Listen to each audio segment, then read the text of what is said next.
po, una po, nandito po kami dahil sa kami ng kapatid, ang dalawang kapatid sa likod. Sa pamamagitan ng isang kapatid na paunawa, inanap yung pagamutan. Doon po, ako yung nakausap. Sabi ko, yung buyan ba? Sabi ko, ito po yun. Kaya po kami nandito dahil nais ko matulungan para may balik yung ating kasama. Kaya po, gawa rin namin bago tumutulong sa mga sakit na nakailan ipangarap magpupundang natin. Sapagkat, sabi nga, alin ba ang madali?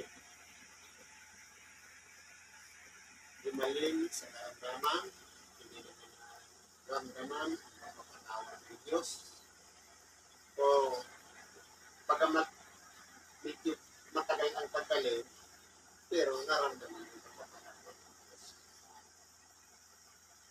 Dahil po, ang kahit man ang ating Panginoon, hindi mapakita sa pagbuhay lupa, hindi po siya nagpag-aligay.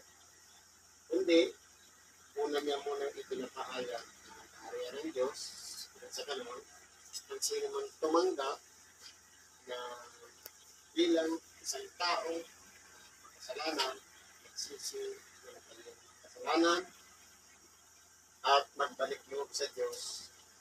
Kapag pinatawad po, doon po natin mararamdaman ang pagkalimot ng Diyos. Na unang-una tayo yung gagawa ng pagsubok ng ating mga sarili. Sapagkat, sabi nga, ang doktor o gamot sa doktor material, ang mga gamot, sa kapitan, mga albularyo, o anumang uri ng panagamot, pati mga halaman lang, mga sangkap lang po yan. Pero ang importante po yan, yung gumagawa, walang iba yung nasa taas. Ang Diyos na siyang nakakaalam, na siya ang pinaka-author. Siya ang gumawa kung nagplano kung paano ang magiging kalagayan ng katawan ng tao. Siyempre, dahil siya ang gumawa niyan, siya rin ang taga-repair. Siya rin ang tagapagpagaling. Wala pong kakayahan ang tao na magpagaling dahil pare-parehas po tayo nagkakaroon din ng mga sakit. Tanging Diyos lamang ang nagpapagaling. Ngayon po, may ibabahaga po ng kontrado. Ayon po sa Ebanghelyo ni San Mateo, sa 3 versikulo 1 hanggang 8. Iugnay ko lang po sa nangyari. Ay po dito. At tumulan siya sa isang taon at tumawid at tumating sa kanyang sariling bayan. At narito, dinala nila sa kanya ang isang gunto na nakahiga sa isang higaan. At nang makita ni Jesus ang kanilang pananampalataya, ay sinabi sa gunto, "Anak, laksan mo ang iyong loob. Ang iyong mga kasalanan ay ipinatatawad mo."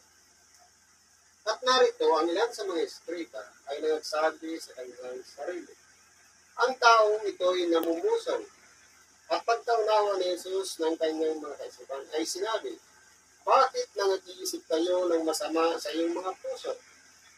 Sapagkat alin baga ang lamang bagaang sabihin, ipinatatawad na ang iyong mga kasalanan, o sabihin, magtindig ka at lumakad ka. Dadakwat upang malaman ninyo na ang anak ng tao may kapamahalaan sa lupa na magpatawad ng mga kasalanan." Sinabi nga niya sa lumpo, "Magtindig ka, buhatin mo ang iyong higaan, umuwi ka sa iyong bahay." At nagtindig siya, umuwi sa kanyang bahay. Ngayon po, kung mapapansin po natin dito, sa sitas na ito, ating dakilang Panginoon, mas pinahahalagahan po niya na patawarin ang isang taong nagkasala. Kung titingnan natin, ito'y isang lumpo.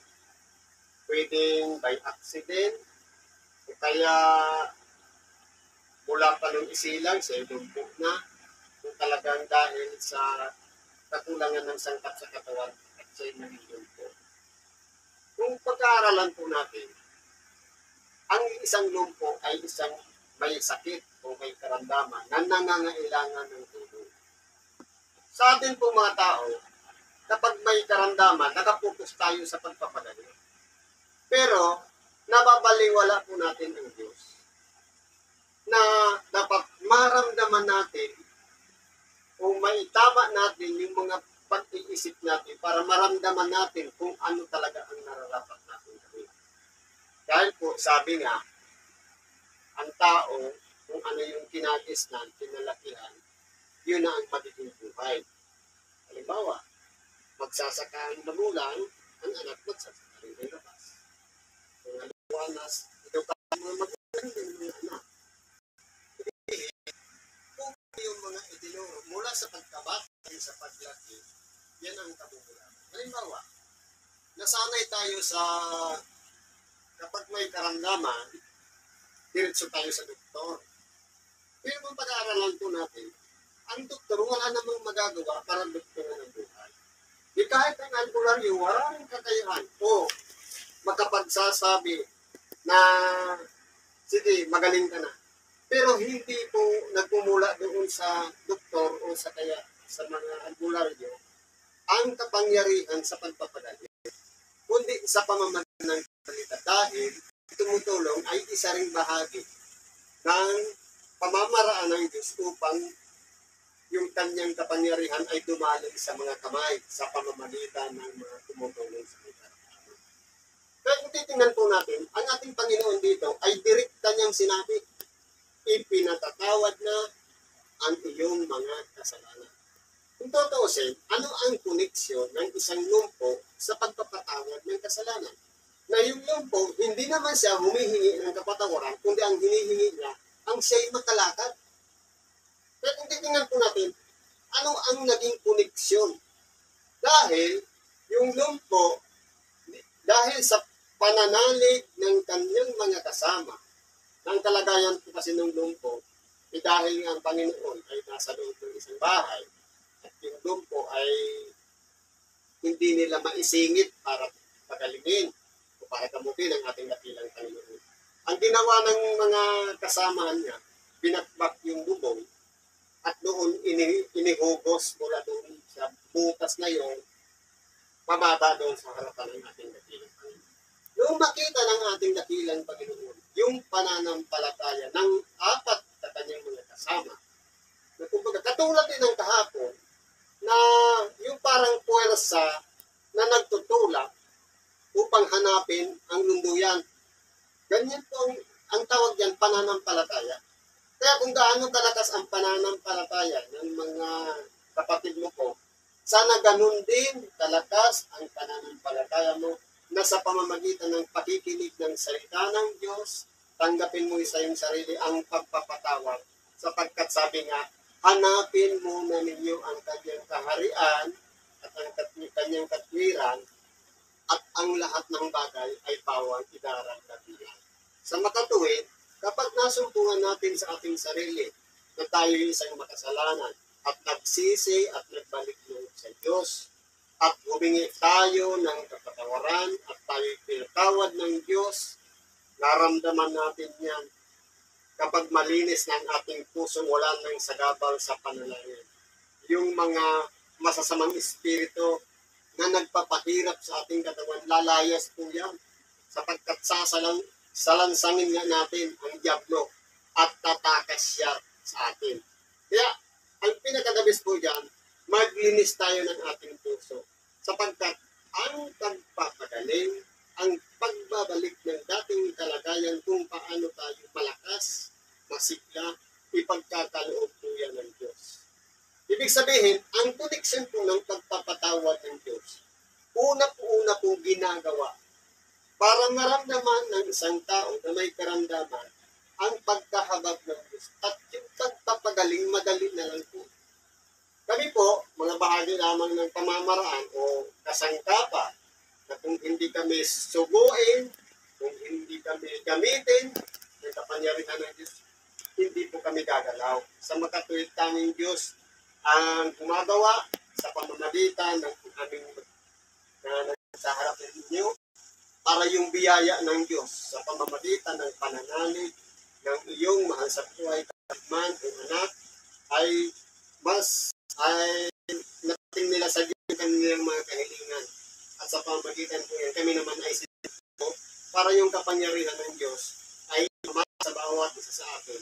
Nang sa ganun, ang hiningi natin na makabalik tayo sa ating kalagayan na masigla, lumalag, hindi na mga wala ng karamdaman ay ipagkaloob ng Diyos. Ang una po talaga ang paghihingi ng tawad. Lamang dahil nga sabi ko kanina, nakagis na natin na kapag may karamdaman, doktor agad. Eh pwede naman pala sa mamaraan ng pagtulong. Isa doktor, kapag walang pera, ito po yung tindi niyan. Pero kapag may pera, gusto sa alas 4 ang pagtulong. Ang tanong, ano ba ang ginagawa? Yung sakit o yung laman ng bulsa na kasi. Kaya ngayon po, nandito na tayo para ihayag ang kapangyarihan ng Diyos sa pamamagitan ng pagtulong kay Brad na generoso Bagyola sa pangalan nawa ng ating dakilang Panginoon, ipagkaloob nawa ang kagagawa.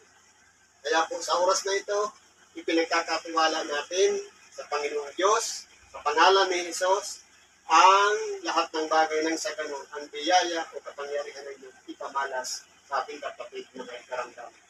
At tayo naman po ay nandito, sama-sama tayong tutulong. Unang-una, panalangin kanina, awitin, at ganun din ang paglalahad ng Ebanghelyo para kung sakali may yung dalawa mong kapatid ay malakas ang pananalig, ganun din yung isa mong anak na kasama kahapon. At sa pamamagitan mo ng Brad, palakasin mo ang pananalig mo. Huwag mong isipin ano pa yung sikta ito, anong relihiyon ito, baliwala po yan sapagkat ang pangangaral ng salita ng Diyos ay wala pong sikta o relihiyon, kundi ito'y kalooban ng Diyos na ang Ebanghelyo ay may pangaral sa lahat ng kinatawhan. Siguro yan lang muna yung may babagi natin sa oras na ito. Salamat sis sa pagtanggap, biyaya at pagpapala sumagana sa bawat isa at kapayapaan sa bahay ng Diyos. Sa ngalan ni Kristo Jesus. Salamat po. Magsabi siya